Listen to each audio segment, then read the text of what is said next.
தொடர்ந்து நேர செய்திக்கு நேரம் போக போறோம். கரெக்டா ஒரு 35 நிமிஷம் செய்தி கொடுத்துட்டு நேரம் உங்க வீட்டுக்கு உங்களை அனுப்பிச்சு விட்டுருவேன். அது வரைக்கும் நீங்க என்னைய பாருங்க, என் கூட பேச்சுவார்த்தை நடத்துங்க. ஒரு ஆமை நல்ல சொல்லும் போது நான் ஊழியக்காரனை கெஞ்ச விடக்கூடாது.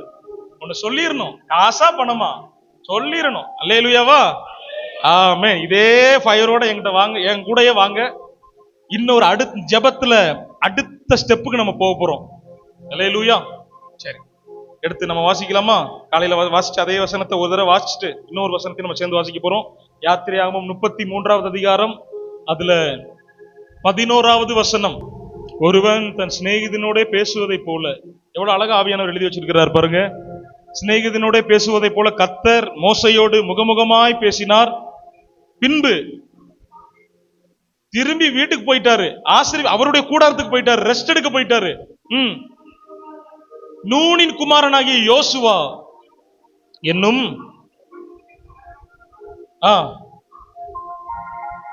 ஆசரிப்பு கூடாரத்தை விட்டு பிரியாதிருந்தான். வேதத்துல முதல் அதிகாரத்திலிருந்து கடைசி அதிகாரம் வரைக்கும் கர்த்தர் எல்லாரையும் பயன்படுத்தி இருக்கிறாரு. ஆனா இந்த ஜெபிக்கிற மனுஷனை இன்னொரு மண்டலத்துல கொண்டு போய் பயன்படுத்துவார். அது அந்த மனிதர்களுக்கே தெரியாத ஒரு மண்டலமா இருக்கும். அந்த மனிதர்கள் அறிமுகமாகாத ஒரு இடமா இருக்கும். அந்த மனிதர்கள் அறிமுகமாகாத ஸ்தானமா இருக்கும். நீங்க நினைச்சு கூட பார்க்காத ஸ்தானத்துல, ரேஞ்சில சில மனிதர்களுக்கு மத்தியில கர்த்தர் நம்மை பயன்படுத்துவார். யார தெரியுமா? ஜெபிக்கிறவனை பயன்படுத்துவார். ஜெபிக்கிறவனை பயன்படுத்துவார். தேவ சமூகத்துல தன்னை முடக்குகிறவனை, தன்னை தகனிக்கிறவனை கர்த்தர் பயன்படுத்துவார். ஹல்லேலூயா. எனக்கு குவாலிபிகேஷன் கிடையாது. நான் 9th ஃபெயில், எங்க அப்பா 9th ஃபெயில், எங்க அம்மா டிகிரி பாஸ் பண்ணாலும் அந்த காலத்துல கிட்டத்தட்ட ஒரு 20 வருஷம் 25 வருஷத்துக்கு முன்னாடி, 30 வருஷத்துக்கு முன்னாடி டிகிரி பாஸ் பண்ணாலும், ஆனா சர்டிபிகேட் தான் கிடையாது. ஊழியம் செய்யறாங்க, எத்தனையோ நோயாளிக்கு ஜெபிச்சு நோய் சுகமா இருக்கு. போய் சொல்ல, நிஜமாவே சொல்றேன். அங்க சாத்தூர்ல ஊழியம் செஞ்சு எத்தனையோ நோயாளிக்கு ஜெபிச்சு நோய் சுகமா இருக்கு. எத்தனையோ இடத்துக்கு போறாங்க வர்றாங்க ஊழியத்துக்கு. என்ன குவாலிபிகேஷன் தெரியுமா? 1ஆம் கிளாஸ் கூட போனது கிடையாது. நீ சொன்னா நம்ப மாட்டீங்க. 1ஆம் கிளாஸ் போனது கிடையாது. அரை கிளாஸோட அவ்வளவுதான். வந்து தீப்பெட்டி அடைஞ்சு சொல்லி எங்க அம்மாச்சி கூப்பிட்டு வந்து அடைய விட்டாங்க. அப்படிப்பட்ட வாழ்க்கை. தாய் தகப்பன் கொஞ்சம் சரியில்லை, தகப்பன் குடிக்கிறது. ஆனாலும் தன்னுடைய கல்யாணத்துக்கு தானே நகையை சேர்த்து வச்சு நகையை போட்டு கல்யாணம் பண்ணி வந்து ஆசாசியா என்னை பெற்று எடுத்திருக்கிறாங்க. ஆமா, அப்படிப்பட்ட ஒரு ஒரு ஒரு என்னுடைய தாயார அநேகருக்கு ஆசீர்வாதமா கர்த்தர் பயன்படுத்த முடியும்னா, அவங்க கை வச்சு ஜெபிக்கும் போது நோய் சுகமாகுதுன்னா, அவங்க சொல்லும் போது சில குடும்பங்கள் நல்லா இருக்குன்னா, ஏன் கர்த்தர் நம்மளை பயன்படுத்த முடியாது? ஆண்டவர் ஒரு மனிதனை பயன்படுத்துவதற்கு குவாலிபிகேஷன் தேவையே கிடையாது. இந்த உலகத்துல நீங்க எங்கேயாவது வேலைக்கு போறீங்க அப்படின்னா குவாலிபிகேஷன் கேட்பான். என்ன முடிச்சிருக்கிறேன்னு கேட்பான். உனக்கு வேலை பார்க்க தெரியுமா தெரியாதெல்லாம் கேள்வியே கிடையாது. என்ன படிச்சிருக்கிறேன்னு கேட்பான். ஒரு பொண்ணு பார்க்க போய் பயோடேட்டா கொடுத்து பாருங்க. இப்ப கொடுத்துறாதீங்க, ஏன்னா ஆல்ரெடி இங்க எல்லாருமே முடிச்சாக்கள தான் உட்காந்துருக்கோம். போய் பயோடேட்டா கொடுத்து பாருங்க. என்ன கேட்பான்? அவன் ஆம்பளையா பொம்பளையாலாம் 2வது தான். படிச்சிருக்கிறான், என்ன வேலை பார்க்கிறான், 3வது சம்பளம் எவ்வளவு, 4வது வீடு. அவன் ஆம்பளையாலேன்னு அப்புறம் செக் பண்ணி பார்த்துக்கலாம். ஃபர்ஸ்ட் என்னதுதான்? படிப்பு, வேலை, சம்பளம், வீடு. அந்த வேலை எப்படிப்பட்ட வேலையா இருக்கணும்? காசா இருந்தாலும் கவர்மெண்ட் காசா இருக்கணும். இந்த உலகத்தில் உள்ள ஒரு நியதியே தான். காசா இருந்தாலும் கவர்மெண்ட் காசா இருக்கணும். இது உலகத்தின் பார்வையில் குவாலிபிகேஷன். ஆனா கர்த்தர் ஒரு மனுஷனை பயன்படுத்தணும். என்னுடைய ராஜ்யத்தின் தேவை இது. இந்த அந்தியூர்ல இப்படிப்பட்ட ஒரு திட்டத்தை நான் செயல்படுத்த விரும்புறேன். இந்த மேட்டூர் பகுதியில, இந்த தவிட்டுப்பாளையம் பகுதியில, இந்த சுற்றிலும் இருக்கிற பல பகுதிகளில் ஒருத்தனை நான் பயன்படுத்த ஆசைப்படுறேன். அவனுக்கு என்ன குவாலிபிகேஷன் இருக்குன்னு ஆண்டவர் தேடுவார் தெரியுமா? ஒரே ஒண்ணுதான். என் சமூகத்துல அமர தெரிஞ்சவனை எல்லாருக்கும் முன்பாக நிக்க வைப்பாரு. நீங்கள் அமர்ந்திருந்து நானே தேவன் என்று நீ அமர்ந்து அறிந்து கொள்ளுங்கிறாரு. நீ அறிஞ்சிட்டு ஓடி போயிடக்கூடாது. நான் அமர்ந்திருந்து நானே தேவன் என்று அறிந்து கொள்ளுங்கள். அவருடைய சமூகத்தில் அமர்ந்தவனை பூமியின் உயரத்துல நிக்க வைப்பாரு. அவன் நாமத்தை அறிந்திருக்கிறபடியினால் உயர்ந்த அடைக்கலத்துல வைப்பேங்கிறார். எவ்வளவு பெரிய மேன்மை பாருங்க. நம்ம அநேக நேரத்துல உயர்வுக்காக, சில ரெக்கமெண்டேஷனுக்காக, சில பல காரியத்துக்காக அங்க இங்க ஓடுறோம். ஒரு மனுஷனை பார்க்க காத்திருக்கிறோம், எம்எல்ஏவை பார்க்க காத்திருக்கிறோம், பிரசிடென்ட பார்க்க காத்திருக்கிறோம். கர்த்தர் சொல்றாரு, யாருடைய ரெக்கமெண்டேஷனும் உனக்கு வேண்டாண்டா, நீ சமூகத்துல உன்னை முடக்கி பாரு, நீ சமூகத்துல நீ ஜெபிச்சு பாரு, நிச்சயம் நீ அறியாதது, நீ எட்டாத உனக்காக செய்து முடிப்பேன்னு கர்த்தர் சொல்றாரு. நமக்குள்ள கேள்வி என்ன தெரியுமா? நம்ம வயிற்று பொழப்புக்கு யாருதான் சம்பாதிக்கணும்? நம்ம சம்பாதிச்சாதான் நமக்கு சோறு. நம்ம வேலைக்கு போகணும், நமக்கு என்ன கிடையாது? சோறு கிடையாது. இயேசு வந்து சோறு போடுவாரா அப்படின்னு சொல்லி சிலர் கேட்பாங்க. இயேசு சோறுலாம் போட மாட்டாரு. அவர் என்ன பொங்கப்பானையை வச்சிருக்கிறாரு சோறு போடுறதுக்கு? அவர் சோறுலாம் போட மாட்டாரு. உனக்கு வேலை செய்யறதுக்கு பலனை கொடுக்கிறாரு பாருங்க. எத்தனையோ விபத்து நடக்கும் போது நூலிலே உன் உயிரை பாதுகாத்து இருக்கிறாரு பாருங்க. எத்தனையோ நல்லவங்க சடுதியில ஹார்ட் அட்டாக்ல 27ல 52ல 42ல 13ல 8 வயசுல ஹார்ட் அட்டாக்ல பலது போகும்போது இன்னைக்கு பல பாவத்தை செஞ்சு இன்னைக்கு நம்மள உயிரோட வச்சிருக்கிறாரு பாருங்க. அதுக்குத்தான் நம்ம நன்றி உள்ளவங்களா இருக்கணும். அல்லேலூயா. இயேசு வந்து சோறு போட்டாரு, இயேசு வந்து உன் கடன் அடைப்பாரா, எத்தனை லட்சம் கொடுத்தாரு, எவ்வளவு கொடுத்தாரு, இதெல்லாம் இந்த வீணா போனவனுக்கு பேசுறது. இதெல்லாம் கணக்கிலே கூட இவனை எங்க அனுப்பணும் தெரியுமா? ராக்கெட்ல இவனை உட்கார வச்சு நேரம் நிலாவுக்கு அனுப்பிடணும். நீ அங்க போய் ஆராய்ச்சி செஞ்சுக்கிட்டு, ஏசு சோறு போடுவாரா மோர் கொடுப்பாரான்னு கேட்டது இல்ல, நீ அங்க போய் ஆராய்ச்சி செஞ்சுக்கிட்டு. நீ இருக்க வேண்டிய இது கிடையாது. நீ அந்தியூர்ல இருந்தா சரிப்பட்டு வராதா, ஊரை கெடுத்துருவ. நீ எங்க போனோம்? நிலாவுக்கு போயிரு, கண்ட விட்டு கண்டம் போயிரு. இப்படி பேசி வாழ்க்கையை வீணாக்குகிற மனிதர்கள் மத்தியில இங்க சாயங்காலம் ஒரு கூட்டத்தை கர்த்தர் ஏற்படுத்தி இருக்கிறார். இயேசு எனக்கு பணக்காரன் ஆக்குவதற்கு இயேசு எனக்கு தேவையில்லை, என்னை பரிசுத்தமாக்குறதுக்கு இயேசு எனக்கு தேவை. என்னால விட முடியாத பாவ பழக்கத்தை விட வைக்கிறதுக்கு எனக்கு பலனை கொடுக்கிறதுக்கு இயேசு தேவை. அல்லேலூயா. அதனால ஒருவேளை சில சூழ்நிலையில முறுமுறுத்திருக்கலாம். இயேசுட்ட போய் என்னத்தை கண்டோம், என்னத்தை பார்த்துட்டோம், இதே சூழ்நிலை தானே இருக்கு, இப்படிதானே இருக்கிறோம் அப்படின்னு சொல்லியிருக்கலாம். அது ஒரு ஏதோ ஒரு மாம்சத்துல பேசிட்டோம், பலவீனத்துல பேசிட்டோம். ஆனா அவர் உங்களை ரொம்ப நேசிக்கிறார். இந்த சாயங்காலம் மைக்க பிடிச்சதுல இருந்தே இந்த காரியம் எனக்குள்ள அதிகமாய் உந்தப்படுது மனசுல. அவர் உங்களை ஒவ்வொருத்தரையும் அதிகமா நேசிக்கிறார். உங்க தாய் தகப்பன் உங்களை நேசிக்கிறத விட, உங்க மனைவி நேசிக்கிறத விட, உங்க கணவர் உங்களை நேசிக்கிறத விட, உங்க பிள்ளைங்க உங்களை நேசிக்கிறத விட அவர் உங்களை ரொம்ப நேசிக்கிறார். ஈவன் நீங்க ஜெபிக்காம இருந்தப்ப கூட, நீ வேதத்தை தொடாம இருந்தப்ப கூட, நீ ஆலயத்துக்கு போகாம இருந்தப்ப கூட, எத்தனையோ முறை அவர் சில காரியங்களை உணர்த்தியும் நீ செய்யாம இருந்தப்ப கூட அவர் உங்களை ரொம்ப நேசிக்கிறாரு, ரொம்ப நேசிக்கிறாரு. உங்க அன்புக்கு முன்னால இந்த உலகம் சிறுசுதான், அந்த வானத்தை போல நானும் சிறுமையும் எளிமையுமானவன், கர்த்தரோ என்மேல் எங்க நினைப்பாவே இருப்பவரே ஏசப்பா, உங்களை நினைச்சாலே உள்ளம் எல்லாம் துள்ளுதையா, எங்க நினைப்பாவே இருப்பவரே ஏசையா, உங்களை நினைச்சாலே உள்ளம் எல்லாம் துள்ளுதையா. அல்லேலூயா. சரி, அப்போ நூனின் குமாரனாகி யோசுவா ஆசரிப்பு கூடாரத்தை விட்டு பிரியாது இருக்கிறான். எப்படி இருக்கிறான்? பிரியாது இருக்கிறான். அப்போ நான் சொன்னேன், 2 வாரமா சொல்லிட்டு இருக்கிறேன், பிரசன்னத்தில் இருக்கிற மனிதனை பிரசன்னம் என்ன பண்ணும்? முக்கியப்படுத்தும். அனைவரும் பின்தள்ளலாம். அதுல ஒரு வார்த்தை ஆண்டவர் அழகா சொன்னார். இந்த ஊர் வழக்கத்தின்படி நான் சொல்றேன், திரும்ப ஆண்டவர் ஞாபகப்படுத்துறாரு. உன்னுடைய கம்யூனிட்டியை வச்சு, உன்னுடைய ஜாதியை வச்சு, உன்னுடைய இயலாமையை வச்சு, இல்லாமையை வச்சு, பணம் இல்லைங்கிறத வச்சு உலகம் உன்னை பின்தள்ளலாம். இங்க உட்காரக்கூடாது, நீ உங்கள்கிட்ட தண்ணி வாங்கி கொடுக்க மாட்டேன், உங்கள்கிட்ட இப்படி பண்ண மாட்டேன், உங்கள்கிட்ட அப்படி பண்ண, நீ தகுதி இல்லாத வேண்டாம்னு சொல்லி உலக பின்னாடி தள்ளலாம். ஆனா அவர் அப்படி ஒரு நாள் பாக்குறவரே கிடையாது. பிரசன்னத்தை முக்கியப்படுத்துறவன பிரசனம் என்ன பண்ணுவான்? முக்கியப்படுத்தியே ஆகும். சமூகத்தை முக்கியப்படுத்தின தானியேல, சமூகத்தை முக்கியப்படுத்தின சாத்ராக் மேஷாக் ஆபேத் நேகோவ கர்த்தர் முக்கியப்படுத்தினாரா? எங்க முக்கியப்படுத்தினாரு? அக்னிக்குள்ள இறங்கி வந்தாரு. அல்லேலூயா. யோசேப்பை முக்கியப்படுத்தினாரு, தாவீதை முக்கியப்படுத்தினாரு. ஆடு மேய்ச்சவன் தான், ஆடு மேய்ச்சவன், ஆடு மேய்ச்சவன். அங்க எவனுமே அவனை பார்க்கல, யாருமே பார்க்கல, அப்ரிஷியேட் பண்றதுக்கு யாரும் இல்ல, அவனை பாராட்டுறதுக்கு யாரும் இல்ல. ஆனா பிரசன்னத்துல இருந்தான் பாருங்க, ஒருத்தருடைய கண்ணு மட்டும் பார்த்துச்சு. நம்மளை உயர்த்துறதுக்கு 100 பேருடைய கண்ணு தேவையே கிடையாது, ஒருத்தருடைய கண்ணு போதும். அவருடைய கடைக்கண் பார்வை நம்ம மேல பட்டாலே போதும், தூக்கிட்டு போய் நிறுத்துவாரு பாருங்க. நம்ம நினைச்சு நம்ம கிள்ளி தான் பார்க்கணும். தேவ சமூகத்தை முக்கியப்படுத்தணும், கர்த்தர் அப்படிதான் உயர்த்துவார்.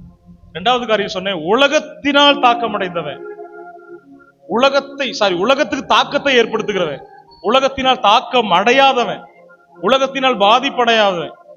உலகத்துல சில காரியங்கள் சில மனிதர்கள் செய்வான், யாரும் செய்யாதே நான் செஞ்சுட்டேன், யாருமே செய்யாதே நான் செஞ்சுட்டேன், இதெல்லாம் சாதாரணம், என்னது சாதாரணம் அப்படின்னு சொல்லி பல காரியத்தை நம்ம பண்ணியிருந்தாலும், பல காரியத்தை மனிதர்கள் பண்ணாலும், தேவ பிரசன்னத்தில் இருக்கிற நீங்கள் நான் என்ன பண்ணக்கூடாது, தொடக்கூட கூடாது, திரும்பி கூட பார்க்க கூடாது, வண்டி நிப்பாட்டிடக்கூடாது. அந்த பக்கத்துல சிலருக்கு ஜூஸ் குடிக்க பிடிக்கும், ஜூஸ் குடிக்க பிடிக்கும், அதெல்லாம் குடிக்க கூடாது. தேவ பிள்ளைங்க ஜூஸ் பாட்டில் என்ன பண்ணக்கூடாது, புரியல, புரியாது, தொடவே கூடாது. பெட்ரோல் பங்க் இருக்க ஜூஸ் கடை இருக்கு பாருங்க, சாயங்காலம் ஒரு 6 ஆச்சுன்னா நிறைய பேர் ஜூஸ் குடிக்க நிப்பாங்க, தொடக்கூடாது.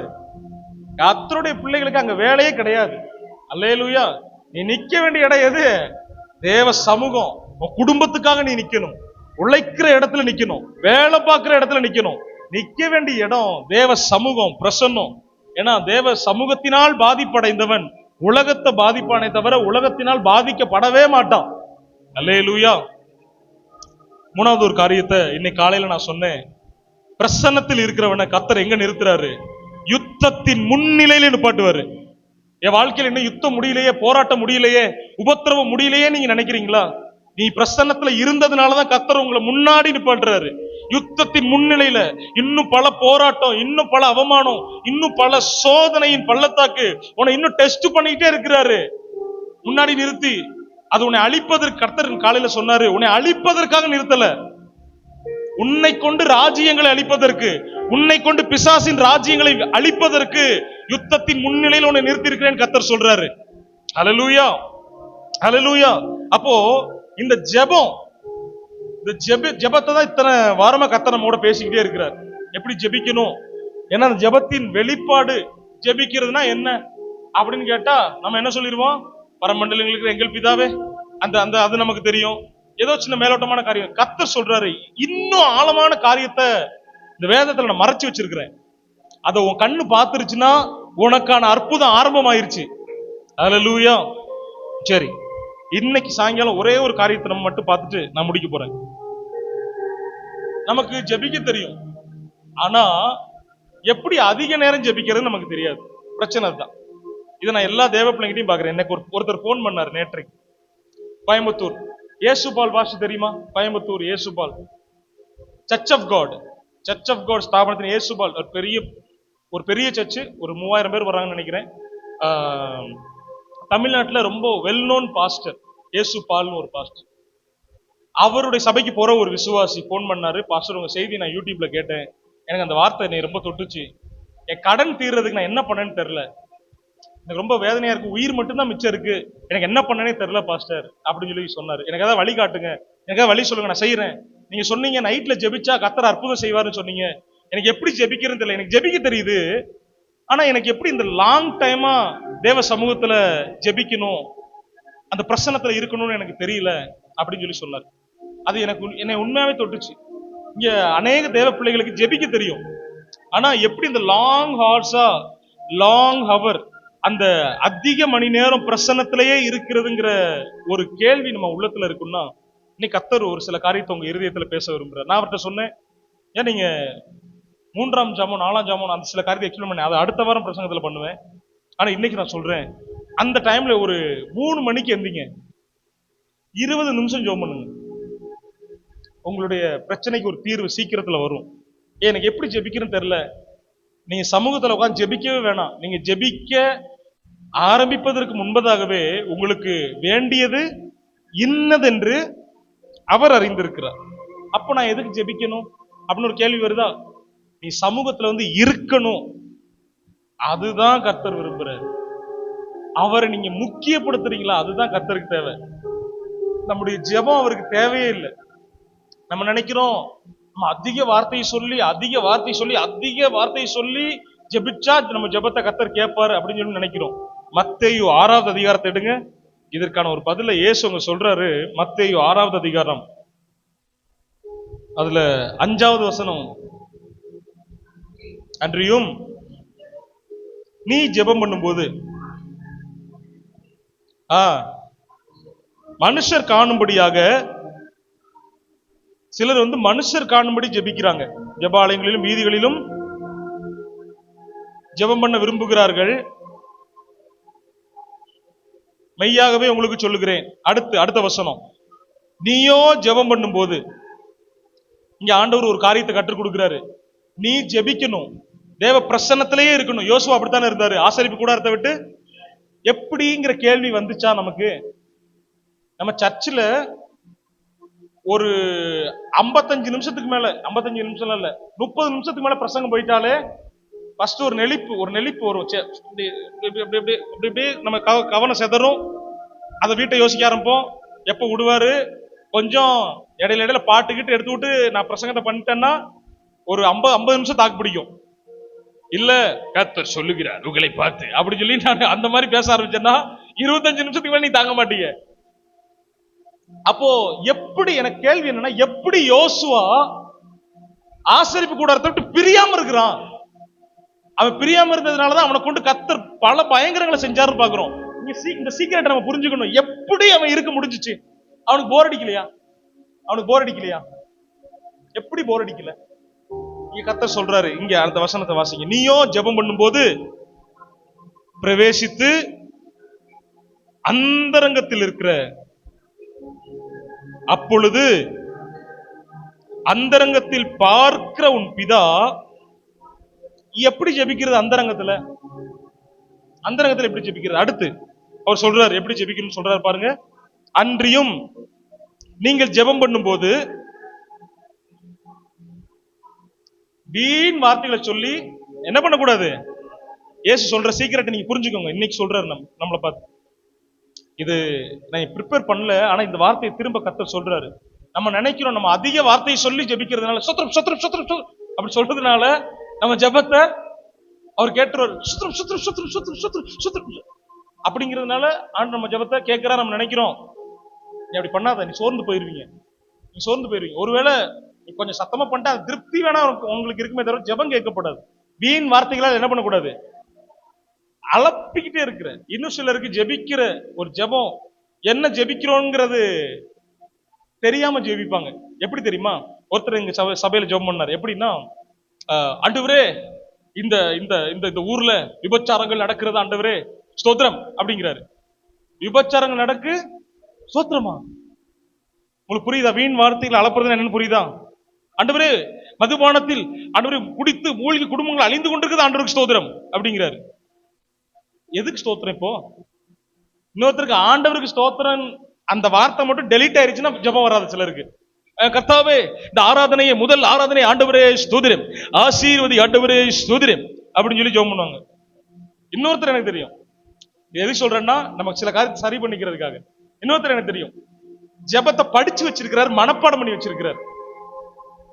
ஆண்டவரே ஸ்தோத்திரம், ஒருவனும் கெட்டு போவது உமக்கு சித்தமில்லை ஸ்தோத்திரம், எல்லாரும் தேவனை அறிய வேண்டும் என்று ஸ்தோத்திரம், ஆண்டவரே இந்த குமாரனுக்காக ஸ்தோத்திரம், ஜெபிக்கிறோம் ஸ்தோத்திரம். ஒரு 3 கிலோ ஸ்தோத்திரத்தை அல்லலாம் அவருடைய ஜெபத்துல இருந்து. மற்றவனுக்கு நம்ம என்ன ஜெபிக்கிறோம்னு புரியுமா? நமக்கு புரியுமா? ஆண்டவர் வெண்மையான கூந்தல் வச்சுட்டு உட்கார்ந்து இருக்கிறாராம். அவரு என்னடா ஜெபிக்கிற நீங்க அப்படின்னு சொல்லி ஆண்டவரை சொரிஞ்சிடக்கூடாது. அதான் இயேசு சொன்னாரு, வீதிகள்ல நின்று, தேவாலயத்தில் நின்று, சந்துக்குள்ள நின்று ஜெபிக்கிறான். இந்த மாயக்காரர் இருக்கிறான் பாருங்க, எங்க நின்று ஜெபிக்கிறான்? சந்துக்குள்ள நின்று ஜெபிக்கிறான், சந்திகள் நின்று ஜெபிக்கிறான், சந்தையில நின்று ஜெபிக்கிறான். வீண் வார்த்தையில என்ன பண்றான்? அலப்புறான். 4 பேர் வந்துட்டா போதும், சோதிரேம் சோதிரேம் சோதிரேம் அப்படி ஆவியிலே இருக்கிற மாதிரி காட்டுறான். அவன் மாயக்காரன் வேதம் சொல்லுது. அவன் மாயக்காரன். இன்னும் நீ ஜெபிக்கும் போது வீண் வார்த்தைகளை சொல்லி அலப்பாத. ரட்சிக்கப்பட்டு ஒரு வருஷம் ஆன விசுவாசியை அழகா ஜெபிக்கிறான். காணிக்கை பகுதிக்காக ஜெபிங்கன்னா அற்புதமா ஜெபிக்கிறான். ஆண்டவரே, படைத்த காணிக்கையை உங்களுடைய கரத்துல கொடுக்கிறோம். ஆபேலுடைய காணிக்கையை அங்கீகரித்தீங்களா ஆண்டவரே? அதே போல இந்த காணிக்கையை அங்கீகரித்துக் கொண்டு இதுக்கு ஏற்ற ஆசீர்வாதத்தை உங்களுடைய பிள்ளைகளுக்கு கொடுக்கும்படி நான் ஜெபிக்கிறேன் இயேசுவின் நாமத்துல. இதாவே அழகான ஜெபம், கருத்தான ஜெபம். அதை விட்டுட்டு ஆண்டவரே ஸ்தோத்திரு, ஆண்டவரே ஒரு ஸ்லாங்கும் மாறிடுது, பேச்சு மாறிடுது, ஸ்டைலும் மாறிடுது. அப்படி பலர் நான் ஜெபிக்கிறத பாக்குறேன். பிதாவுக்கு ஸ்தோத்திரம், இயேசுவுக்கு ஸ்தோத்திரம், வல்லமையுள்ள தேவனுக்கு ஸ்தோத்திரம். இதுல நீங்க பழகிறாதீங்க. நான் சொல்றேன், இந்த சபைக்கு வர உங்களுக்கு சொல்றேன், நீங்க 2 காரியத்துல உருவாகணும். ஒன்னு ஜெபத்துல, இன்னொன்னு ஆராதனையில. இந்த சபைக்கு வந்துட்டு போன ஒருத்தர் போயிட்டு ஸ்தோத்திரம் அப்படின்னு எங்கேயாவது ஜெபிச்சிங்க, நான் உங்களை கேட்பேன். நான் இப்படியா உங்களுக்கு சொல்லி கொடுத்தேன்ட்டு. எலியா நம்மை போல பாடுள்ள மனுஷன் தான். எப்படி ஜெபிக்கிறாரு? கருத்தா ஜெபிக்கிறாரு. எதுக்காக? மழையை நிப்பாட்டுறதுக்காக, மழை வர்றதுக்காக ஜெபிக்கிறாரு. மழை வர்றதுக்காகவே எப்படிதான் ஜெபிக்கிறாரு? கருத்தான ஜெபம், கருத்தான ஜெபம். 8 மணி நேரம் ஜெபம், 10 மணி நேரம் ஜெபம், 12 மணி நேரம் தொடர் உபவாச ஜெபம். எனக்கு தெரியல இதுல என்ன நடக்குன்னு, எனக்கு தெரியல. ஆனா எலியா நம்மை போல பாடுள்ள மனிதன் எப்படி ஜெபிக்கிறாரு? இதை நீங்க கற்றுக்கொள்ளணும். இயேசுங்க இந்த சீக்கிரட்டை சொல்லி தர்றாரு பாருங்க. நீயோ ஜெபம் பண்ணும்போது உன் அறை வீட்டுக்குள் பிரவேசித்து. சரி, அடுத்த வசனம் 7வது வசனம். அன்றியும் நீங்கள் ஜெபம் பண்ணும்போது அஞ்ஞானிகளைப் போல. அஞ்ஞானிகள், அதுக்கு ஆப்போசிட் என்னது? உனக்கு புத்தி இருந்தா, அறிவு இருந்தா, ஞானம் இருந்தா உன் ஜெபம் எப்படி இருக்கும்? கிறிஸ்பா இருக்கும். உப்பால் சாரமேற்றப்பட்டதா உன் வார்த்தை இருக்கும். அல்லேலூயா. உப்பால் சாரமேற்றப்பட்டதா ஒரு வார்த்தை இருக்கும். இயேசு மரித்த யவீருவின் மகளை எழுப்புறதுக்கு போயிட்டு எப்படி ஜெபிச்சாரு? லாசருவை எழுப்புறதுக்கு எப்படி ஜெபிச்சாரு? அந்த ஜெபம் எனக்கு ரொம்ப பிடிக்கும். அந்த ஜெபம் எனக்கு ரொம்ப பிடிக்கும். இதாவே நீர் எப்பொழுதும் என்னை கேட்கிறீர் என்பதை நான் அறிந்திருக்கிறேன். இவர்கள் எல்லாரும் பார்க்கும்படி இன்றைக்கு ஒரு அற்புதத்தை செய்யணுங்கிறாரு. இவ்வளவுதான் ஜெபம். லாசருவே வெளியே வாங்குறாரு. எவ்வளவு சுருக்கமான ஜெபம் பாருங்க. நம்ம பப்ளிக்ல சத்தம் போட்டு ஜெபிக்கிறதுலயும் நீளமா ஜெபிக்கிறதையும் விரும்புறோம். தனிமையில உன் ஜெபம் எங்க? நீ தனிமையில நீளமா ஜெபிச்சா, இங்க நீ கருத்தா ஜெபிச்சால அற்புதம் நடக்கும். இதுதான் சீக்ரெட். நீ பிரசன்னத்தை சுமக்கிற மனிதனாய், பிரசன்னத்திலேயே வாழ்ற மனுஷனா இருந்தா, சூரியனை நிறுத்துறதுக்கும் எரிகோவை தகர்ப்பதற்கும் நீ போராட வேண்டிய அவசியமே இல்லை. சிலருக்கு இந்த கையை ஆட்டாம ஜெபிக்க முடியாது. நீ போராட வேண்டிய அவசியமே இல்லை. நீ ஜெபிச்சா அற்புதம் நடக்கும். ஹல்லேலூயா. வீண் வார்த்தைகளே வேண்டாம். தனி ஜெபத்துல உன்னை உடைச்சி உன் மாம்சத்தை உருக்குவதற்கு, உன்னை மாம்சத்தை சாகிறதுக்கு ஒப்பு கொடுத்துட்டா, நீங்க புல்பீட்ல வந்து நீங்க எங்கேயாவது உங்களை ஜெபிக்க கூப்பிடுறாங்க, எங்கேயாவது போய் ஜெபிக்கும் போது நீங்க கருத்தா ஜெபிக்கும் போதே அற்புதம் நடக்கும், மாற்றம் நடக்கும். இதுதான் இங்க இயேசு சொல்றாரு. நீ வீண் வார்த்தைகளை சொல்லி அளப்பாம அறிவுள்ளவனை போல ஜெபம் பண்ணு. வார்த்தை அளப்பாத. அவர்கள் அதிக வசனிப்பினால் தங்கள் ஜெபம் கேட்கப்படும் என்று சோத்து பிச்சை ஒருத்தர் ஜெபம் பண்ணாரு. ஒருத்தர் இருக்கிறாரு, அவருக்கு ஜெபிக்க தெரியாது, படிப்பறிவு இல்லாதவரா. ஐயா, என் பையன் எப்படி இருக்கிறான், ஏசப்பா என் பையனை காப்பாத்துங்க ஏசப்பா, அவனால சாப்பிட முடியல ஏசப்பா, அவனை காப்பாத்துங்க, அவனை சாப்பிட வைங்க. இந்த ஜெபம் எப்படி இருக்கு? சோத்து பிச்சை போடுறதா. சோத்து பிச்சை போடுங்க அப்படிங்கிறாரு. எப்படி? இது என்ன ஜெபம்? வீண் வார்த்தைகளால உன் ஜெபம் கேட்கப்படும் என்று என்ன பண்ற? நினைக்கிற. வீண் வார்த்தைகள் உன் ஜெபம் கேட்கப்படும் நினைக்கிற இல்ல. அதனாலதான் இயேசு அடுத்து சொல்றாரு,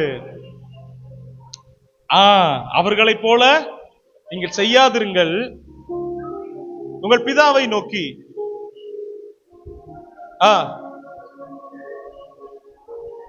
இந்த காரியத்தை நீங்க இன்னைக்கு புரிஞ்சுக்கோங்க. உங்களுக்கு இன்னது தேவைங்கிறது அவருடைய சமூகத்துக்கு நீங்க வந்தாலே அவருக்கு தெரியும். நீங்க ஆலயத்துக்கு வரும்போதே அவருக்கு தெரியும், என் பிள்ளைக்கு இந்த வாரம் இது தேவைன்னு தெரியும். என் பிள்ளையோட பிள்ளைக்கு இது தேவைன்னு அவருக்கு தெரியும். என்ன தேவையோட அவர் சமூகத்துல வர்றீங்கன்னு அவருக்கு தெரியும். வீண் வார்த்தையில சொல்லி அனுப்பி உங்களை நீங்களே ஏமாத்திக்கிறாதீங்க. நீங்க ஜெபிச்சிட்டீங்கன்னு சொல்லி நீங்க ஜெபிச்சிட்டீங்க ஏமாத்திக்காதீங்க. இல்ல, நான் இன்னைக்கு சொல்றேன், நம்ம கொஞ்சம் அறிவு உள்ளவங்களா யோசிப்போம். நமக்கு ஒரு 6 அறிவு இருக்கு, நம்ம யோசிப்போம். அப்போ என் ஜெபத்துக்கு பதில் வரணும்னா என்ன பண்ணணும்? என் ஜெபம் பப்ளிக்ல சுருக்கமா இருக்கணும். தனி ஜெபத்துல பிரசன்னத்திலேயே மூழ்கி கிடக்கணும். இயேசு அதுதான் பண்ணாரு. இந்த காரியம் சாதாரணமான வசனமா இருந்துச்சு. ஆனா ஒரு சில காரியத்தை நான் பார்க்கும்போது, இத்தனை நாள் இந்த சத்தியம் எனக்கு தெரியாம போச்சு. ஒரு 3 காரியத்தை மட்டும் நான் உங்களுக்கு சொல்றேன். எப்படி அதிக நேரம் ஜெபிக்கிறது அப்படின்னா, இன்னைக்கு நான் ஒரு முதல்ல சொல்லிட்டேன், இது புரிஞ்சுச்சா? வீண் வார்த்தைகளால அளப்பாம கருத்தா, எலியாவை போல கருத்தா விண்ணப்பம் பண்றான். கருத்தா. இதுக்கு இன்னொரு எக்ஸாம்பிள் சொல்றேன். எலிசாவை ஒரு எக்ஸாம்பிள் சொல்றேன். 2 ராஜாக்கள் 6வது அதிகாரத்தை எடுங்க. 2 ராஜாக்கள் 6வது அதிகாரம் 17வது வசனம் வாசிங்க. அப்பொழுது எலிசா விண்ணப்பம் பண்ணி, கர்த்தாவே, என் கூட இருக்கிற அந்த உடன் ஊழியக்காரன் பார்க்கும்படி இவன் கண்களை திறந்தருளும் என்றான். அந்த வார்த்தையை பாத்தீங்களா? இவனுடைய கண்களை திறந்தருளும்.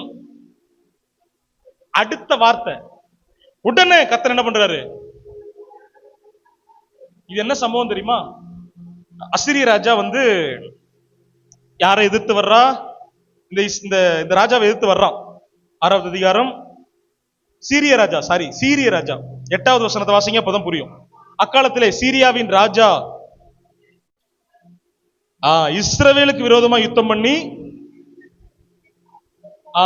இப்ப யார் யாருக்கு யுத்தம் நடக்குது? சீரியாவுக்கும் இஸ்ரவேல் ராஜாவுக்கும் யுத்தம் நடக்குது. இந்த சீரிய ராஜா எந்தெந்த இடத்துல எல்லாம் பாளையம் இறங்குவான், எந்த இடத்துல எல்லாம் இந்த ராஜா போகும்போது இவனை போட்டு தள்ளிடலாம் அப்படின்னு சொல்லி திட்டம் பண்றத எலிசா இஸ்ரவேல் ராஜாக்கு என்ன பண்ணிடுறான்? டேய், அந்த பெட்ரோல் பங்க் பக்கம் அங்க ஜூஸ் குடிக்க போயிடாத, அங்க யாரும் ஒளிஞ்சிருக்கிறா? சீரிய ராஜா ஒளிஞ்சிருக்கிறான். குழுவுக்கு அலையாத, ஸ்டார் குழுவு, எக்யூடாஸ் குழுவுக்கு அலையாத, அங்க யாரும் உட்கார்ந்து இருக்கிறா? சீரியம் உட்கார்ந்து இருக்கிறான். உன்னை சீரிடுவான். அந்த பக்கம் போகாத, வேற எங்கேயும் ரோட்லயே சுத்திட்டு இருக்காத, நெடுக ரோட்லயே அலையாத, வீட்டுல உட்கார முடியாம ரோட்ல சும்மா சுத்தாத. யாரும் உட்கார்ந்து இருக்கிறா? சீரியம் புறாண்டிடுவான், உன்னைய சுத்தாத. அப்படிங்கறத யார் சொல்றா? எலிசா சொல்றாரு. இந்த சீரிய ராஜாக்கு குழப்பம். எப்படி திட்டம் பண்ணி கரெக்டா நம்ம போனாலும் இந்த இஸ்ரவேல் ராஜா எஸ்கேப் போயிடறானே அப்படின்னு சொல்லி சொல்லும் போது, அங்க அவன் சொல்றான், வேலைக்காரன் கண்டுபிடிச்சிட்டான். 6வது அதிகாரத்துல 12வது வசனத்தை வாசிங்க. அப்பொழுது சீரிய ராஜாவினுடைய ஊழியக்காரன் ஒருவன், சீரிய ராஜா கேட்கிறாரு, டேய் உண்மையை சொல்லு, எவன் நான் பண்ற திட்டத்தை எவன் போய் போட்டு கொடுக்குறீங்க அப்படின்னு கேட்கிறாரு. உடனே அந்த குரூப்ல இருந்த ஒரு ஊழியக்காரன் சொல்றான் சீரிய ராஜா கிட்ட, அப்படி இல்ல ராஜாவே, நீங்க அந்த புறத்துல பேசுற அந்த வார்த்தையை கூட ஆசிமா இஸ்ரவேலில் இருக்கிற தீர்க்கதரிசியாகிய எலிசா இஸ்ரவேலின் ராஜாவுக்கு எங்க பேசுறது? உன் பள்ளி அறையில நீ பேசுற பாரு, உன்னுடைய பொஞ்சாதியுடைய காலில் குசு குசு குசுன்னு பேசுற பாரு, அத கூட எலிசா இஸ்ரவேல் ராஜாவுக்கு சொல்லிடுவான். எதனால? எலிசாவினுடைய ஜெபம். அந்த ஒரு மண்டலம் எலிசாக்கு திறக்கப்படுது. எதிரிகள் தன்னுடைய தேசத்துக்கு பண்ற திட்டங்களை கூட அறிவிக்கிற another realm. ஒரு காரியம் நடந்ததுக்கு அப்புறம் ஜெபிக்கிறது ஒரு சாதாரணமான காரியம், எல்லாரும் ஜெபிக்கலாம். ஒரு காரியம் நடக்க போறதுக்கு முன்னாடி ஜெபிக்கணும், அதை தடுத்து நிறுத்தணும். அது யாரால முடியும் தெரியுமா? ஜெபத்துல பிரசன்னத்துல தரித்திருக்கிறவனாலதான் முடியும். இந்த குடும்பத்துக்கும் பிள்ளைக்கும் கணவனுக்கு இது நடக்க போகுது, நீ இதுக்காக ஜெபின்னு சொல்லி, இதுக்காக நீ உன்னை முடக்கு, உபவாசம் போடு அப்படின்னு சொல்லி கர்த்தர் யாருக்கு வெளிப்படுத்துவாரு? பிரசன்னத்தில் இருக்கிற சமூகத்தில் இருக்கிற உங்களுக்கு எனக்கு தான் வெளிப்படுத்துவாரு. பிள்ளைய பறி கொடுத்துட்டானே, கணவரை பறி கொடுத்துட்டானே, மனைவியை பறி கொடுத்துட்டானே, என் தாய் தகப்பனை பறி கொடுத்துட்டானே, கொடுத்ததுக்கு அப்புறம் ஜெபிச்சு திருப்பி வந்துருவாங்களா? ஆனா அப்படி ஒரு காரியம் நடக்கிறதுக்கு முன்பாகவே சில காரியத்தை ஆவியானவர் உணர்த்தும் போது நீ திறப்புல நின்னுட்டா அந்த மரணமோ அந்த வியாதியோ அந்த பாவமோ தீமையோ உங்களையோ உங்க கணவரையோ மனைவியவோ பிள்ளையவோ தொடுறதுக்கு முன்னாடி உங்க ஜெபம் மதிலா நிக்கும். உங்க ஜெபம் மதிலா நிக்கும். அந்த ஜெபத்தை தாண்டி எதிரினுடைய எந்த ஒரு தந்திரங்களும் யாரையும் தொடவே முடியாது. உங்களுடைய பிசினஸ் தொடவே முடியாது. ஏன் இன்னும் தோல்வியை சந்திக்கிறோம்? ஏன் இன்னும் பலதரப்பட்ட கடன்ல இருக்கிறோம்? ஏன் குடும்பத்துல ஒருத்தரை இழந்துட்டோம்? ஏன் குடும்பத்துல ஒருத்தரை பாவத்துக்குள்ள விட்டு திரும்ப திருத்த முடியாம இருக்கிறோம்னா, கர்த்தர் சொல்றாரு, என் சமூகத்துல என் பிரசன்னத்துல சமூகத்திலேயே இருக்கிற உனக்கு ஆவியில நான் பல காரியத்தை வெளிப்படுத்துவேன்னு கர்த்தர் சொல்றாரு. அந்த வெளிப்பாட பெற்ற நீ ஜெபிக்கும் போது உன்னுடைய ஜெபம் மதிலா இருக்குன்னு கர்த்தர் சொல்றாரு. ஹல்லேலூயா. இந்த காரியத்தை நீங்க புரிஞ்சுக்கோங்க. நீ உண்மையா ஜெபிக்கிற மனுஷனா இருந்தா சில காரியங்கள் நடக்க போறதுக்கு முன்பாகவே கர்த்தர் உங்களுக்கு வெளிப்படுத்துவாரு, உணர்வை கொடுப்பாரு. காரணமே இல்லாத சம்பந்தமே இல்லாத உணர்வா இருக்கும். இல்லையே அப்படிலாம் இல்லையே, நல்லா தானே இருக்கிறாரு, நல்லா தானே என் பையன் இருக்கிறான், நல்லா தானே என் புள்ள இருக்கிறா அப்படின்னு இருக்கும். சில உணர்வை கர்த்தர் கொடுப்பாரு. எதுக்காகனா உங்களை ஜெபிக்க வைக்கிறதுக்காக, உன்னை தரப்புல நிக்க வைக்கிறதுக்காக. ஒருவேளை பிள்ளை பாவத்துல இருக்கலாம், ஒருவேளை கணவன் பாவத்துல இருக்கலாம், ஒருவேளை மனைவி சரியில்லாத வாழ்க்கையில இருக்கலாம், பிசினஸ் தோத்து போற அவ்வளவுதான், இந்த மாசத்தோட அவ்வளவுதான், இந்த வருஷத்தின் முடிவோட அவ்வளவுதான் நீங்க நினைக்கலாம். திறப்புல நீங்க நின்னு பாருங்க, ஜெபிச்சு பாருங்க, பிரசன்னத்துல இருந்து பாருங்க, நிச்சயம் துளிர்விட பண்ணுவாரு. உன்னுடைய சுக வாழ்வு திரும்ப துளிர்க்கும்னு கர்த்தர் சொல்றாரு. ஹல்லேலூயா, ஹல்லேலூயா. இங்க அப்படி சொல்லிடுறாரா? சொன்னதுக்கு அப்புறம் இப்போ 18வது வசனத்தை வாசிங்க. இப்போ சீரிய ராஜா மொத்த படையும் திரட்டிக்கிட்டு இஸ்ரவேலின் ராஜாவை அப்புறமா முடிச்சு விட்டுறலாம், முதல்ல தூக்கிட்டு போக வேண்டியது யார? எலிசாவை தூக்கிட்டு போயிட்டா எலிசா என்ன பண்ண மாட்டாரு? இஸ்ரவேல் ராஜாக்கு ஆலோசனை சொல்ல மாட்டாரு. அப்படின்னு சொல்லி என்ன பிளான் பண்ற தெரியுமா? எலிசாவை தூக்கிடலான்னு பிளான் பண்ணிட்டான். தப்பு பண்ணிட்டான். ஆலோசனை கொடுத்து இஸ்ரவேல் ராஜாவையே தப்பு வைக்கிறான்னா, இங்க ஒரு காரியத்தை நான் பாக்குறேன், கவனிக்கிறேன். நீங்க கவனிக்கிறீங்களா தூங்குறீங்களான்னு எனக்கு தெரியல, கவனிங்க. 18வது வசனத்தை திரும்ப வாசிங்க. அவர்கள் அவனிடத்தில் வருகையில் எலிசா கர்த்தரை நோக்கி, அதுக்கு மேல பார்க்கும்போது 45வது வசனம் வாசிங்க. சாரி 45 இல்ல 15. ஒரு பூச்சி வந்து மறைச்சுக்கிச்சு. 15 வாசிங்க. தேவனுடைய மனுஷனின் வேலைக்காரன் அதிகாலமே எழுந்து, இதோ ராணுவமும் குதிரைகளும் ரதங்களும் பட்டணத்தை சுற்றி கொண்டிருக்க. யாரை பிடிக்கிறதுக்கு? ஒருத்தனை பிடிக்கிறதுக்கு. எத்தனை வர்றாங்க? ராணுவம், குதிரை, ரதம் பட்டணத்தை சுற்றி இருக்கு. எத்தனை கொண்டு வந்திருக்கிறான் பாருங்க, ஒருத்தரை பிடிக்கிறதுக்கு. வந்துட்டாங்களா? அடுத்து என்ன நடக்குது வாசிங்க. அப்பொழுது இதுல ஒரு சின்ன காரியத்தை நான் கவனிக்கிறேன். வேலைக்காரன் எப்போ எந்திரிச்சு போறான்? அதிகாலை எந்திரிச்சு போறாரா? அதிகாலை எந்திரிச்சு போறாரு. நம்ம அதிகாலை ஜெபம் ரொம்ப நல்லது, அதிகாலை நீ எழும்புறது நல்லது. ஆனா நான் என்ன சொன்னேன்? நீ ஜாமத்துல ஜெபிக்கிற ஜெபம் வல்லமை உள்ளது. நான் சொன்னேன்னா, இந்த காரியத்தை போய் இந்த ஊழியக்காரன் அதிகாலையில் இருந்துச்சு, இத்தனை பேர் நம்மளை சுத்தி இருக்கிறான், எலிசா சும்மா கூட எட்டி பாத்துறாதீங்க ஜன்னலை, ஏன்னா சுத்தி இருக்கிறான் அப்படின்னு சொல்லி சொல்றானா, அடுத்து என்ன நடக்குது பாருங்க. ஐயோ என்ன ஆண்டவனே, என்ன செய்வோம், இதனால என்ன செய்வோம் என்றான். அதற்கு நான் இதை எப்படி கவனிக்கிறேன்னா, வேலைக்காரன் எப்ப இருந்துச்சான்? அதிகாலையில. எலிசா இந்த நியூஸ கேட்டார்னா, அப்படியா இரு நான் பாக்குறேன்னு சொல்லியிருக்கணும். ஆனா எலிசாக்கு ஆல்ரெடி இந்த நியூஸ் இங்க அப்படிதான் பேசுறாருன்னு நினைக்கிறேன். பாருங்க ஆசிமா, அதற்கு அவன் பயப்படாதே, அவர்களோடு இருக்கிறவர்களை பார்க்கிலும் நம்மோடு இருக்கிறவர்கள் அதிகம். அவங்களோடு எத்தனை பேர் இருக்காங்கன்னு எலிசாக்கு எப்படி தெரியும்? அதிகாலையில் எந்திரிச்சு போன வேலைக்காரனுக்கு அவங்க எப்படி இருக்கிறாங்க, சுத்தி இருக்கிறாங்கன்னு பார்த்துட்டான். இங்க ஒரு காரியத்தை ஆண்டவர் உங்களுக்கு மறைச்சு வச்சிருக்கிறார். எப்படி எலிசாக்கு இந்த மண்டலம் திறக்கப்பட்டுச்சுன்னா, இரவு முழுவதும் ஜெபிக்கிறாரு. அதனால அவருக்கு ஆல்ரெடி அந்த காரியம் யார் அவனை சுத்தி இருக்கிறான்னு அவருக்கு தெரிஞ்சிருச்சு. அதனாலதான் அவர் பயப்படல. நல்ல கவனிங்க. இந்த சம்பவத்தை எத்தனையோ முறை நம்ம வாசிச்சிருக்கிறோம். இந்த சத்தியத்தை கர்த்தர் இன்னைக்கு உங்களோட பேசுறார். அதிகாலையில எழும்பின வேலைக்காரன் பார்த்து பயப்படுறான். ஐயோ என்ன செய்வோன்னு கேட்கிறான். உன்னுடைய ஜெப வாழ்க்கை ஏனோதானோன்னு இருக்கு. நீங்க ஆலயத்தை ஏனோதானோன்னு தேடுறீங்க, கர்த்தரை ஏனோதானோன்னு தேடுறீங்க, ஏதோ பேருக்கு கூட இருக்கிறீங்கன்னா உங்க வாயிலிருந்து வர்ற வார்த்தை எப்படி இருக்கும் தெரியுமா? ஐயோ நான் என்ன பண்ணுவேன், ஒருவேளை இந்த சீசன் முடிஞ்சிருச்சே, வேலை எல்லாம் போயிட்டா நான் என்ன பண்ணுவேன், எப்படி ஃபீஸை கட்டுவேன், எப்படி இந்த கடனை அடைப்பேன், எப்படி இதை சரி பண்ணுவேன், எப்படி இதெல்லாம் நான் செட்டில் பண்ணுவேன்னு சொல்லி நீங்க நினைப்பீங்க. தேவனோடு இருக்கிற ஜெபிக்கிற ஒரு மனிதன், நான் சொன்னேன் பாருங்க, ஜாமத்துல எந்திரிச்சு ஜெபிக்கிற மனிதனுடைய வாயிலிருந்து ஐயோங்கிற வார்த்தை வராது. எனக்கு பயமா இருக்குங்கிற வார்த்தை வராது. நான் என்ன செய்வேங்கிற வார்த்தை வராது. என்ன சொல்றாரு எலிசா? பயப்படாது. அவங்களோடு இருக்கிறதை பார்க்கிறோம், நம்மோடு இருக்கிறவர்கள் அதிகம் அதிகம்.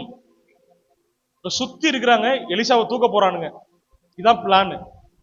எலிசா அடுத்த ஜெபம் என்ன பண்ணிருக்கணும்? ஆண்டவரே எப்படியாவது காப்பாத்துங்கப்பா அப்படின்னு சொல்லிருக்கணும். எலிசா, ஆண்டவரே இவன் கண்ணை தரங்கப்பா, கூடையே இருக்கிறான், எனக்கு லெக் பீஸ் வச்சு அவனுக்கு லெக் பீஸ் வேணும் கேட்கிறான், எனக்கு பாயாசம் ஊத்தினா அதே அளவு வேணும் கேட்கிறான், கூம்பு வச்ச வடைய வடக்குன்னு பார்த்து தூக்கிடுறான்.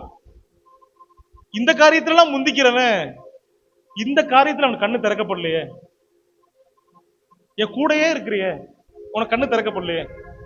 எலிசா எந்த காரியத்துக்கு இப்ப மன்றாடிக்கிட்டு இருக்காரு பாருங்க. மன்றாடல, ஜெபிக்கிறார் பாருங்க. இவன் கூட உள்ள வேலைக்காரன் கண்ண திறங்க ஆண்டவரே.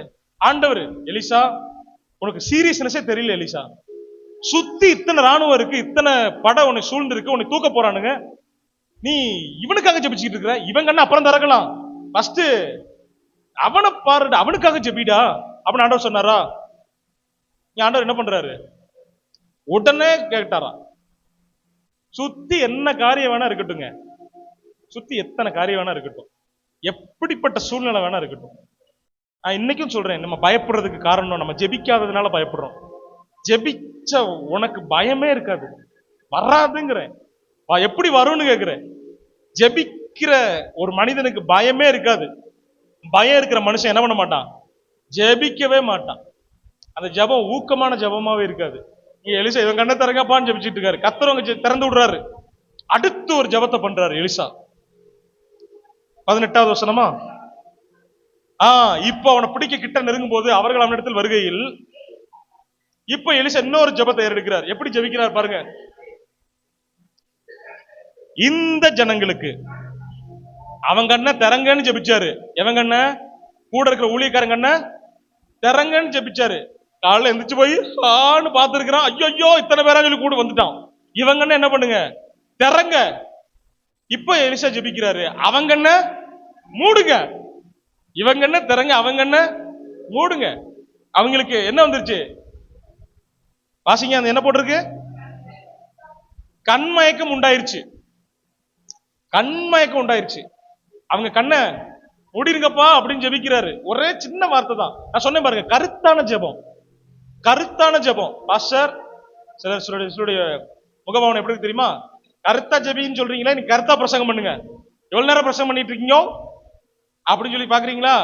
கரெக்டா 8 மணிக்கு முடிச்சுடுவேன், பயப்படக்கூடாது. கர்த்தர் நல்லவரா? ஆமா. அவங்க கண்ணை என்ன பண்ணுங்க? மூடுங்க அப்படின்ட்டாரு. இப்போ குதிரையில வேகு வேகு வேகுன்னு வர்றவன் கண்ணு என்ன ஆயிருச்சு? இந்த ஜெபத்தை கேட்டு குதிரையில உட்காந்து அப்படி நின்னுட்டான். குதிரை கண்ணு அப்படி ஆயிருச்சு. என்ன பண்றதுன்னு தெரியல. இப்ப என்ன பண்றாரு தெரியுமா? இங்க ஒரு பண் நடக்குது பாருங்க. அடுத்த வசனம் என்னமா ஓடி போயிட்ட ஆசிமா? அப்பொழுது அவர்களை நோக்கி இது வழி அல்ல. எலிசா போய் சொல்றாரு, தன்னை பிடிக்க வர்றவங்க கிட்ட போய் சொல்றாரு, டேய் இவன் வந்துட்டு இருக்கான் பாருங்க குதிரையில, இவன் போய் சொல்றாரு, இது என்ன கிடையாது, வழி அல்ல, இது வழி இல்ல, பட்டணமும் அல்ல, இது ஊரும் கிடையாது, என் பிறகே வாருங்கள், என் பின்னாடியே வா, நீங்கள் தேடுகிற மனுஷனிடத்தில், நீங்க தேடுகிற மனுஷனை நான் உங்களை அழைத்து வழி நடத்துவேன் என்று சொல்லி, அழைத்து வழி நடத்துவேன் எழுத்து கூட்டி ஒப்பிக்கிறார் எலிசா. அடுத்து வாசிங்க. அவர்களை சமாரியாவுக்கு அழைத்து கொண்டு போனான். அவர்களை எங்க கொண்டு போயிட்டான்? சமாரியாவுக்கு அழைச்சிட்டு போயிட்டாரு. இவங்களும் அத்தனை பட ரதம் எல்லா குதிரையை வச்சுக்கிட்டு டொக்குடி டொக்குடி டொக்குடி எங்க போயிட்டான்? எலிசாவை பிடிக்க வந்தவன் எலிசா பின்னாடி எங்க போயிட்டான்? சமாரியாவுக்கு போயிட்டான். அவர்கள் சமாரியாவில் வந்த போது நேர ஈரோட்ல இருந்து பவானில இருந்து அந்தியூர் வர்றதுக்கு நேர ஈரோட்ல இருந்து சித்தோடு பூந்து நேர சத்தியமங்கலம் போயிட்டான். அடுத்து சமாரியாவில் வந்தபோது சமாரியாவுக்கு வந்தபோது எலிசா, ஆ, கர்த்தாவே கர்த்தாவே இவர்கள் பார்க்கும்படிக்கு இவர்கள் கண்களை திறந்தருளும் என்றான். கண்ணை மூடுங்கிறான், கண்ணை திறங்கிறான். கர்த்தரும் சளைக்காம பண்றாரு. கண்ணை திறங்க. கர்த்தர் அவர்கள் கண்களை திறந்த போது இதோ இவர்கள் சமாரியாவின் நடுவே இருந்தார்கள். சமாரி என்னடா திறந்து பாக்குற, சமாரியா நடுவுல இருக்கிறோங்கிறான். பாக்குறேன்னா இப்போ இஸ்ரவேல் ராஜா கேட்கிறாரு, இவங்களை என்ன பண்ணிடுறேன்?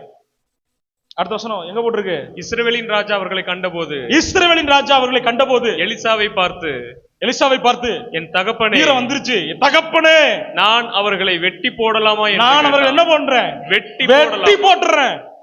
அடுத்து அதற்கு அவன், டேய் நீயாடா புடிச்ச, நீயாடா போய் சிறைப்படுத்தின, நீயாடா வில்ல வச்சு பட்டைப்படுத்தின, அவனை கண்ணு மயக்க வச்சு கூட்டு வந்திருக்கிறேன்டா, அவனை வெட்டி போடலாமான்னு கேட்கிறான். வீரம் பொசுக்குன்னு வந்துருது. அவனை வெட்டவும் வேணாம் கொட்டவும் வேணாம், ஒரு பந்தியை வைட்டாரு, அவனுக்கு விருந்து பண்ணுட்டாரு. விருந்து பண்ணி அதுக்கப்புறம் சில காரியங்கள் நடக்குது. நான் சொல்ல வந்தது என்ன தெரியுமா? கருத்தான ஜெபம், சின்ன ஜெபம். நீ ஆவிக்குரிய மனிதனா இருந்தா, ஜெபிக்கிற மனிதனா இருந்தா, சில காரியங்கள் நடக்க போறதுக்கு முன்பாகவே உங்களுடைய ஆவியில கர்த்தர் உணர்த்துவார். தேவன் தம்மிடத்தில் அன்பு கூறுகிறவர்களுக்காக ஆயத்தம் பண்ணினதை கண் காணல, காது கேட்கல, இருதயத்துல தோன்றல, எங்க வெளிப்படுத்தினாரு? ஆவியில் வெளிப்படுத்தினாரு. ஆவிக்குரியவன் சகலவற்றையும் நிதானிச்சு அறிகிறான். நீ பேசுற வார்த்தை நிதானிச்சு பேசுவ. நீயோ உன்னோட யோசனை எப்படி இருக்கும்? நிதானமா இருக்கும். ஐயோ அவசரப்பட்டு பேசிட்டோங்க, அது கோபத்துல பேசிட்டேன், இந்த பேச்சுக்கே இடம் கிடையாது. நீ ஆவிக்குரியவனா இருக்கிற வார்த்தை எப்படி இருக்கும்? நிதானமா இருக்கும். நிதானமா இருக்கும். வார்த்தை, பேச்சு, நடத்த, உன்னுடைய டிசிஷன், உன்னுடைய என்ன சொல்றது தீர்மானம், பிள்ளைகளுடைய வாழ்க்கையை குறிச்சு, உங்களுடைய எதிர்காலத்தை குறிச்சு, பிசினஸ் குறிச்சு நீங்க எடுக்கிற தீர்மானம் எப்படி இருக்கும்? கரெக்டா இருக்கும். ஏன்னா நீ யாரு? ஆவிக்குரியவன், ஜெபிக்கிறவன்.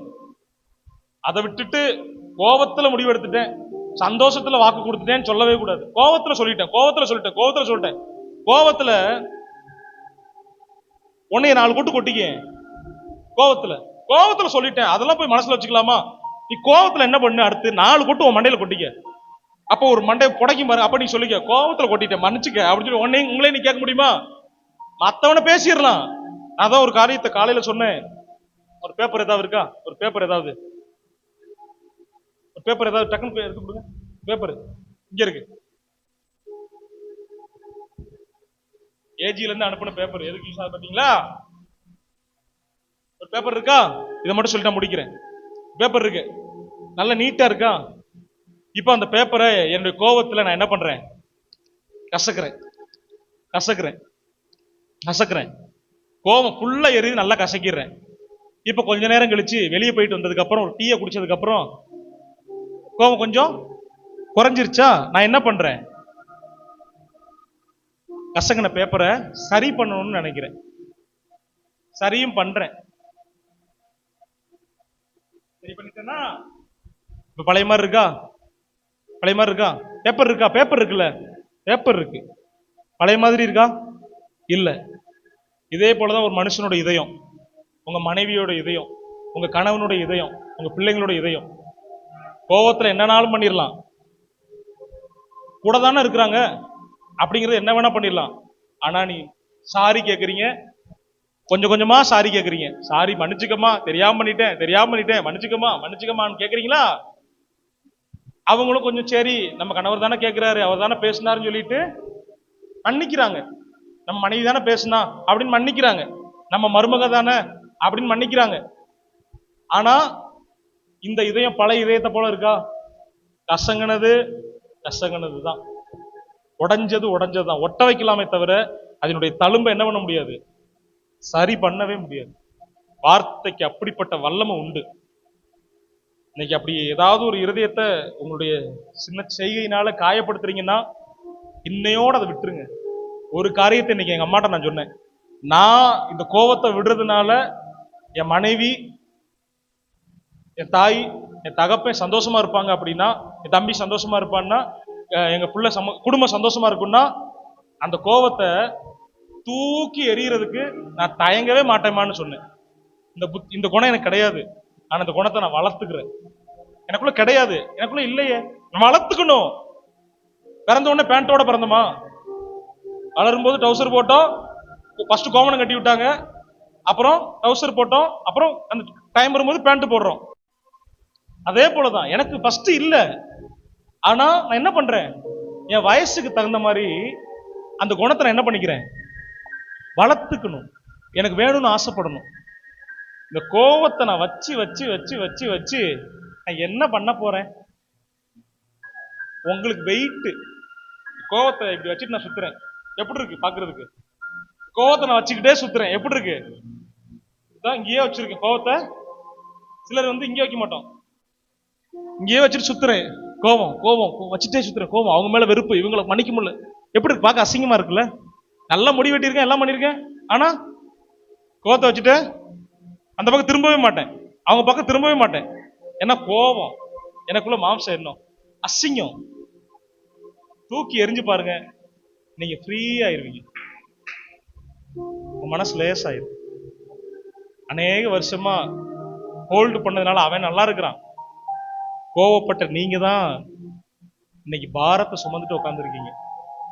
கர்த்தர் உங்களை பார்த்து சொல்றாரு, நீ ஃப்ரீ ஆகணும். நீ ஃப்ரீ ஆகணும்னா அவங்க மன்னிப்பு கேட்கணும். நீ ஃப்ரீ ஆகணும்னா நீ மன்னிக்கணும், நீ மன்னிப்பு கேட்கணும். கர்த்தர் இன்னைக்கு உங்களை பார்த்தா சொல்ற, சில இறுக்கம், சில பாரம், சில அழுத்தம் இருக்குன்னா நீ கர்த்தர் சொல்றாரு, 10 வருஷம் பகை, 5 வருஷம் பகை, 2 வருஷம் பகை, ஏதோ சில மாதங்கள் அப்படி இருக்கலாம். கர்த்தர் உங்களை பார்த்தா சொல்றாரு, நீ மன்னிப்பு கேட்டு நீ என்ன ஆயிரு, நீ ஃப்ரீ ஆயிரு. நீங்க ஃப்ரீ ஆயிட்டீங்கன்னா அந்த பாரமெல்லாம் யாருக்கு போயிடும்? ஆப்போசிட். அவங்க சுமக்கிறாங்க, ஆண்டவர்கிட்ட மன்னிப்பு கேட்கறாங்க, நம்மகிட்ட மன்னிப்பு கேட்கறாங்க. அது ரெண்டாவது. நம்ம மைண்ட் எப்படி இருக்கணும்? ஃப்ரீயா இருக்கணும். அதுக்கு முதல்ல விட வேண்டியது இந்த கோபத்தை விட்டுறணும். மனிதனுடைய கோபம் தேவனுடைய நீதியை நடப்பிக்க மாட்டாது. அதுக்கு அர்த்தம், தேவன் உங்க வாழ்க்கையில செய்ய நினைக்கிற காரியத்தை செய்ய முடியாம தடுக்கிறது உங்களுடைய கோபம். அந்த கோபத்தை, கசப்ப ஜெபத்துல, ஜெப அறையில வச்சு தகனிச்சு தூக்கி போட்டுருங்க, எரிச்சிருங்க. தூக்கி போட்டா கூட திரும்பி பார்த்துருவோம், அந்த இருக்கு பாருங்கன்னு பார்த்துருவோம். எரிச்சிருங்கன்ற. அதான் பவுல் சொல்றாரு, சிறுவையில என் மாம்சத்தை என்ன பண்ணிட்டேன், அரைஞ்சிட்டேன், கொன்னுட்டேங்கிறாரு.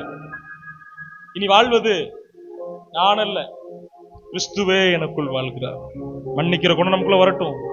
கருத்தாய் ஜெபிப்போம். அதிக நேரம் சமூகத்துல, பிரசன்னத்துல இருப்போம். நம்முடைய குடும்பத்தை சரி பண்ண அவரால் முடியும்.